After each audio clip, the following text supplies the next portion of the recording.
can be as discriminating as you want. Okay, right on. I'm seeing my friend Paul back. He's a gentleman who we did an Aurora Zip on about a year ago in November of last year. Now we're at the end of it, 29th of October. And I'm making this video because I think it's interesting for folks to hear how people do over a year. And so, interestingly, Paul's had not only the zip, he then shortly thereafter also had a hip replacement, same side of his issues. And so we had diagnosed him previously by doing an epidural at that level, the 5-1. Got great relief for a specific subset of his pain, not his groin pain, but his down the leg pain. So we did the zip and that got better. And then he got the hip replacement done with a wonderful surgeon here in Fort Lauderdale and has done pretty well with that, I think. So awesome. He's here for a different issue today, but nevertheless, what's it been like with the zip?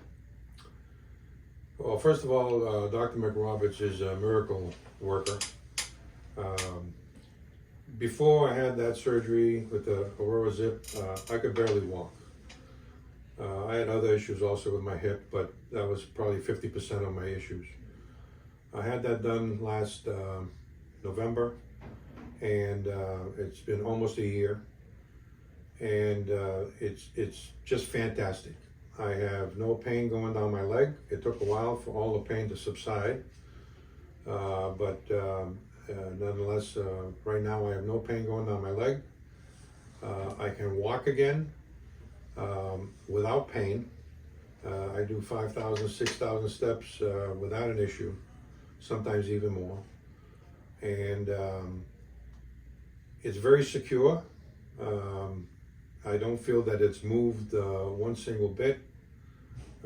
We're going to have some x-rays perhaps in a couple of weeks just to double check it.